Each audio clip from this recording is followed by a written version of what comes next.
వరలక్ష్మి వ్రతం కథ. అక్షంతరం చేతిలో వేసుకుని కథ భక్తి శ్రద్ధలతో చదవండి, వినండి. సూత మహాశుని సౌనకుడు మొదలైన మహర్షులను చూసి ఇలా అన్నాడు: ఓ మునీశ్వరులారా, స్త్రీలకు సర్వ సౌభాగ్యములు కలుగు వ్రతం ఒకటి పూర్వం శివుడు పార్వతి చెప్పాడు. దాన్ని చెప్తాను, వినండి.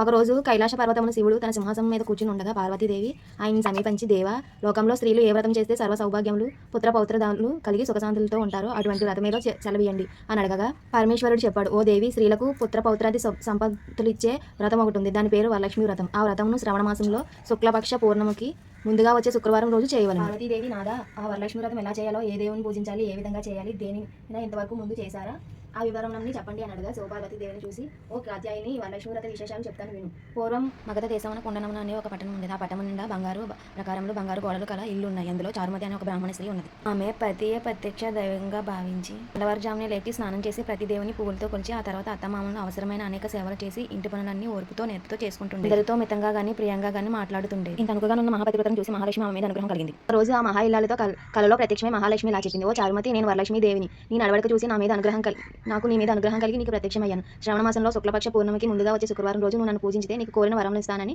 అలా ప్రత్యక్షమైన అమ్మవారిని చూసి ఎంతో మురిసిపోయిన చారుమతీదేవి కలలో వరలక్ష్మీదేవికి ప్రదక్షిణ నమస్కారములు చేసి, నమస్తే సర్వలోకానాం జనన్య పుణ్య మూర్తయే శరణ్యే త్రిగా ద్వంద్వే విష్ణు వక్షస్థలాయే అని అనేక విధములు స్తోత్రం చేసింది. ఓ జగజ్జనని, నీ కటాక్షంబు కలిగితే జనులు ధన్యులవుతారు, విద్వాంసులవుతారు, సకల సంపన్నులవుతారు. నేను పూర్వజన్మలో చేసిన పూజా ఫలం వల్ల నీ దర్శనంకు నాకు కలిగింది అనగా వరలక్ష్మి సంతోషం చెందింది.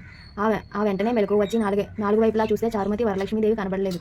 అప్పుడు ఆమెకు అర్థమైంది తాను కలగన్ననని. వెంటనే భర్తని అత్తమామను లేపి చెప్పగానే వాళ్ళు కూడా చాలా సంతోషించారు. ఈ స్వప్నము చాలా ఉత్తమమైనది. దేవి ఆనతి ప్రకారం నువ్వు తప్పకుండా ఆ వ్రతం చెయ్యి అన్నారు. చారుమతి తన ఇరుగు పొరుగున ఉన్న స్త్రీలకు కూడా చెప్పింది. వాళ్ళు చారుమతి ఎంతో ఉత్కంఠతో శ్రావణ మాసం ఎప్పుడొస్తుందా అని ఎదురు చూడసాగారు. వారు ఎంతో ఎదురు చూసిన పౌర్ణమి ముందు శుక్రవారం రానే వచ్చింది. ఈ రోజు ఎంతో ఉత్సాహంతో చారుమతి మొదలగు స్త్రీలందరూ పూజ ఉపక్రమించారు. ప్రాతకాలమే లేచి తలార స్నానం చేసి పట్టుబట్టను కట్టుకున్నారు. చారుమతి ఇంట్లో అందరూ చేరారు.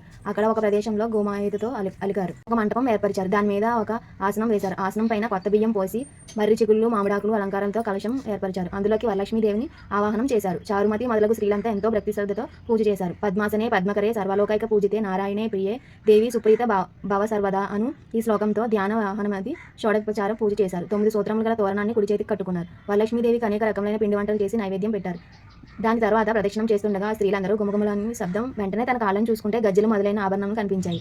చారుమతి మొదలైన స్త్రీలందరూ వరలక్ష్మీదేవిని కృపా కటాక్షములు కలిగాయని ఎంతో మురిసిపోయారు. రెండో ప్రదక్షిణం చేయగానే చేతులకు దగదగలాడే నవరత్నాలతో కూడిన కంకణములు మొదలైన ఆభరణాలు కనిపించాయి. ఇంకా వాళ్ళ ఆనందం ప్రత్యేకించి చెప్పేదేముంది. మూడో ప్రదక్షిణం పూర్తి కాగానే ఆ స్త్రీలంతా సర్వభూషాలంకృతులయ్యారు. చారుమతి మొదలైన ఆ స్త్రీలు ఇళ్ళన్నీ స్వర్ణమయాలయ్యాయి.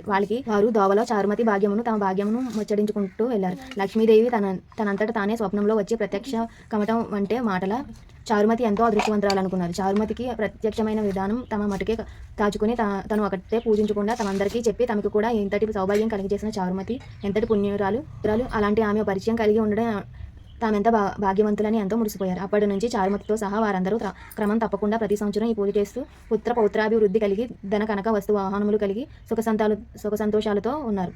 కావున ఓ పార్వతి, ఈ ఉత్తమమైన వ్రతం చేస్తే అలా ఎదుటివారికి చెప్పి చేయిస్తే సర్వ సౌభాగ్యములు కలిగి శుభముగా ఉంటారు. ఈ కథను విన్నవారికి చదివిన వారికి కూడా వరలక్ష్మి ప్రసాదం వలన సకల కార్యములు సిద్ధించును అన్నాడు పరమశివుడు. సూత మహాముని సౌనకుడు మొదలగు వారితో, మునులారా, విన్నారుగా చారుమతి ఎదుటివారు మంచి కూడా ఎలా కోరిందో. ఎదుటి మనిషికి మంచి కలగాలని కోరుకుంటే అమ్మవారు ఇంకా ప్రసన్నురాలే మీరు కోరుకోకుండానే మేము మంచి చేస్తుంది అన్నారు. వరలక్ష్మి వ్రతం కల్పం సమాప్తం. కథాక్షంతలు అమ్మవారి మీద వేసి మీ మీద వేసుకుని మిగతా వారి మీద వేయి.